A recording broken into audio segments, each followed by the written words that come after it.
April 9th, 1998, the Herrig Brothers Poultry Farm, Albert City, Iowa. Two teenagers were joyriding on an ATV when they crashed into piping from a 42-foot-long propane storage tank. Propane gushed from the tank.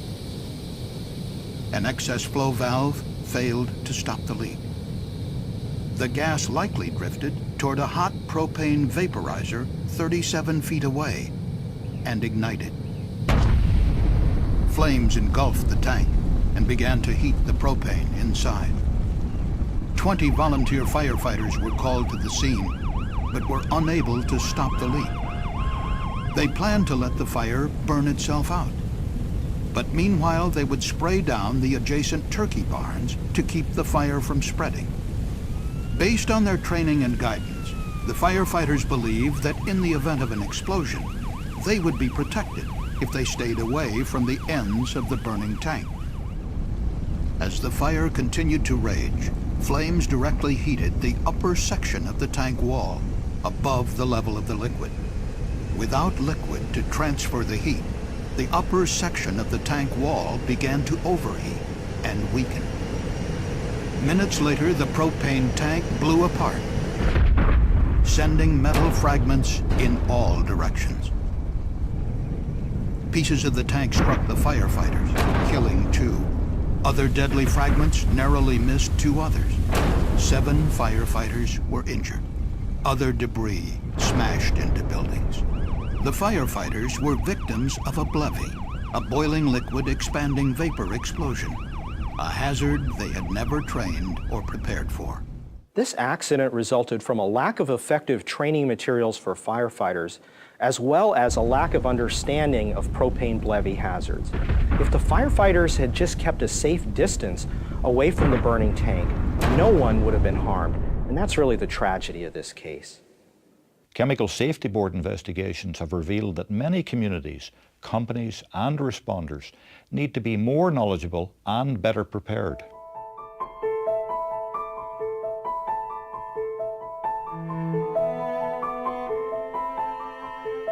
Ghent, West Virginia. 2 emergency responders and 2 technicians are killed when propane explodes and destroys a convenience store. Dalton, Georgia. Police and EMTs drive into a toxic vapor cloud that forces them to retreat and leaves them injured. Danvers, Massachusetts. Residents, authorities, and firefighters are caught by surprise when an ink manufacturing plant near a quiet neighborhood blows up in the middle of the night. Chemical accidents like these present unique challenges to planning officials and responders. The CSB has found recurring difficulties in 3 key areas: training, communications, and community planning. You have to understand the hazard.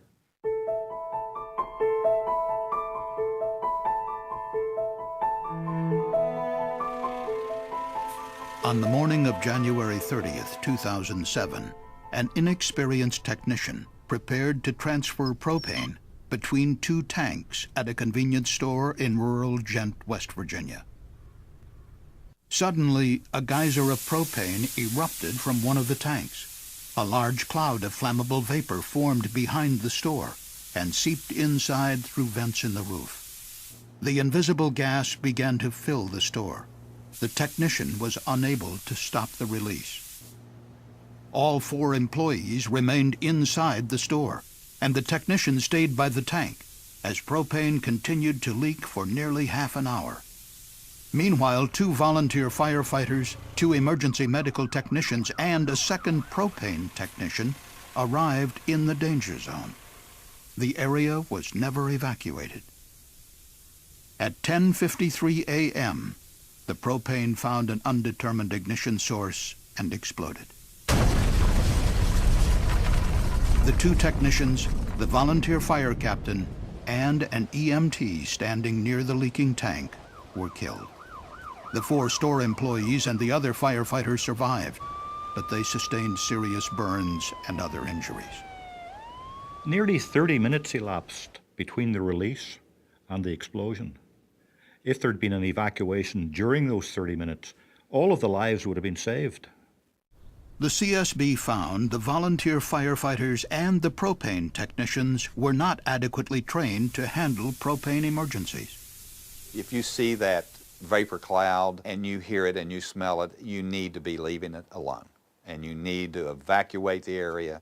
CSB investigations illustrate the tragic consequences when workers and responders don't take appropriate defensive actions and risk their lives attempting to save structures or equipment.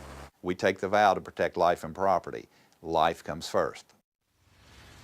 On April 12, 2004, first responders and residents in Dalton, Georgia, were not prepared to deal with the aftermath of an accident at MFG Chemical.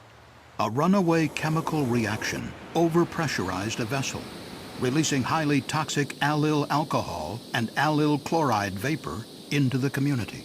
The toxic vapor quickly spread into the residential neighborhood east of the facility.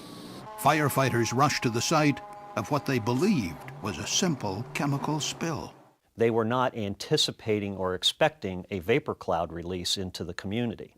When the fire department approached the scene, the first fire truck actually drove through a vapor cloud and they were affected by the chemical. The CSB found the town had not trained or equipped its emergency responders for such an accident. Police drove into the cloud to evacuate families, but then had to retreat. So did ambulance personnel. The fire department had never planned for or conducted any drills associated with a toxic release from a facility. If you're a first responder and get injured yourself, you're not going to be able to help other victims if you're lying in the back of an ambulance on a stretcher. August 14, 2002, Festus, Missouri. A transfer hose from a chlorine rail car burst at the DPC Enterprises plant. The CSB found that a lack of adequate planning and training delayed the response and increased the severity of the accident. When the release started, the chlorine gas engulfed the protective gear that was stored nearby. Without that gear, workers could not access the manual shutoff valves on top of the rail car, and they had no choice but to flee the plant. Volunteer hazmat responders were finally able to stop the leak, braving the 4-foot-deep fog of chlorine to close several manual shutoff valves 3 hours after the leak began. 63 people from the surrounding community sought medical evaluations for respiratory distress. 3 others were admitted to the hospital. Training, planning, exercises, putting appropriate procedures in place so that those responders can come home safely at the end of the day is critical.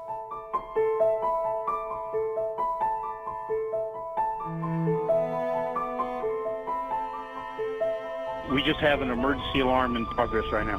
Do you know what area of the plant or anything?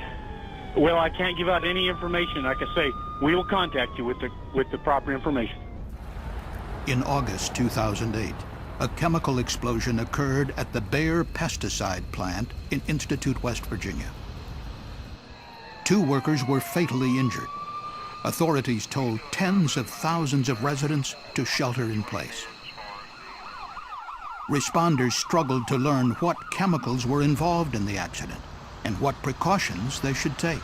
We had reports it was in a larvae unit. Are you able to confirm or deny that? No, that's all. I'm only allowed to tell you that we have an emergency in the plant. At the end of the night, I knew no more than I knew driving up Interstate 64, and that was approximately 6 hours later. Hurry up, that team. This smoke is toxic. CSB investigations show the need for effective communications between companies, responders, and communities, not only during a chemical emergency, but before a disaster strikes. The only way you can approach community preparedness is having a good understanding of the risks that are present in the community. And that means you have to develop communication with everyone who is handling the hazardous chemicals in that community. On November 17, 2003, a 6-hour-long chlorine gas release occurred at the DPC Enterprises facility in Glendale, Arizona. Residents and workers in a 1.5 square mile area needed to be evacuated, but the emergency notification system was inadequate. Police officers who did not have respiratory protection went door to door notifying residents. 5 officers were among the 16 people who required hospital treatment for chlorine exposure. In the Festus, Missouri chlorine release, there were no sirens or other community-wide alert systems to notify residents and businesses of the emergency, so responders had to drive door to door with bullhorns. I knew they were over there, but with a name like Environmental Quality, I had no idea what their business was. I didn't know that they stored toxic chemicals or oxidizing agents there. I had no idea what was there. Apex, North Carolina, October 5, 2006. A resident happened to drive by the Environmental Quality Company hazardous waste transfer facility shortly after one of the storage bays caught fire. He called 911. So you can actually see the haze and real strong smell. Okay. Firefighters from the Apex Fire Department and other jurisdictions responded. Flames spread quickly, burning through the roof and causing numerous 55-gallon drums of waste to burst, sending fireballs hundreds of feet into the air. As the fire spread, an unknown chemical haze began to drift over the town. But the plant manager was unable to tell the fire chief exactly what chemicals were stored at the facility. He said, but I can tell you generally what's in there. You've got large quantities of flammables, combustibles, oxidizers, pesticides, poisons, contaminated lead, contaminated mercury. The only thing I think left out of the 9 classifications was miscellaneous. Thousands of residents were ordered to evacuate their homes. About 30 people, including 12 police officers and 1 firefighter, were taken to local hospitals for respiratory distress and nausea. We were operating strictly on a large event of an unknown chemical and erring on the side of safety by going with our worst case scenario plan. Local communities, local jurisdictions have a right and an obligation to know what threats are in their communities so that they would know how to deal with them. Jacksonville, Florida, December 19, 2007. Firefighters faced a similar situation, not knowing all the chemicals involved in a massive explosion and fire at the T2 Laboratories facility. The company had provided officials with an incomplete list. T2 Laboratories produced a highly toxic gasoline additive. On the day of the accident, a runaway chemical reaction ruptured a large processing vessel. The contents ignited, creating a fireball and mushroom cloud that rose some 2,000 feet high, dwarfing the towers visible in the foreground of this Coast Guard security video. Surveillance cameras showed the resulting blast wave blowing out windows of nearby businesses and injuring office workers up to 750 feet away. 4 workers in the plant were killed. 33 other people were injured. So within 10 minutes on the scene, we had a good grasp of the magnitude of the problem. This facility housed multiple types of chemicals, and for our perspective from the hazardous material side, it makes kind of a worst case scenario. I truly was concerned for the safety of the people that work with us. You had cars on fire, you had shrapnel everywhere, you had small explosions continuing to take place, and we just go back and rely on our training. The response to the T2 explosion by the Jacksonville Fire Department shows the importance of pre-planning, training, and conducting exercises and drills. And the response was very effective with no injuries of any first responders.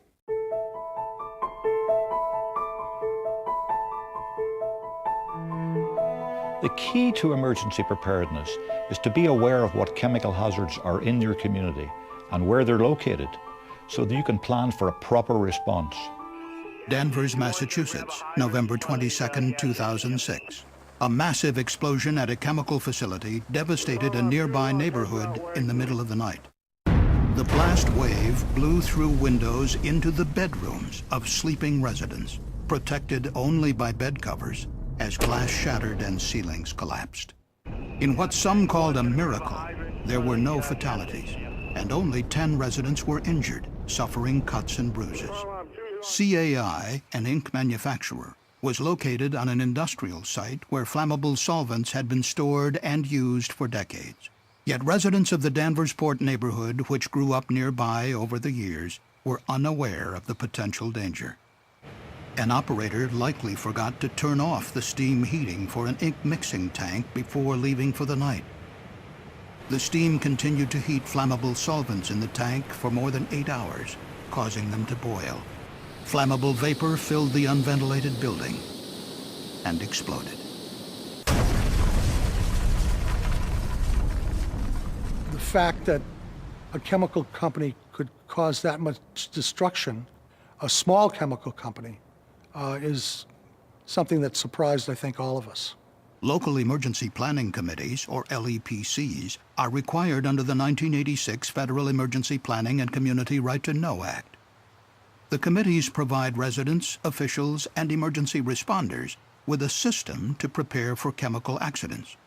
The Danvers LEPC had not met for years. It was revitalized after the accident by town officials and concerned citizens. And the newly resurrected Danvers LEPC has expanded its largely emergency-based charter to include looking into what we can do to prevent a recurrence of this type of tragedy. At the foot of the Rocky Mountains, the picturesque town of Durango, Colorado, has an active LEPC. Officials and residents plan for possible chemical releases from an oil refinery, as well as a highway used to transport hazardous materials. An LEPC functions to make sure that the responders and the community all work together, exercise together, and train together to make for a smoother response. Fundamentally, the power of an LEPC is to ask for information, to go out, get it, and disseminate it to the people that can use it.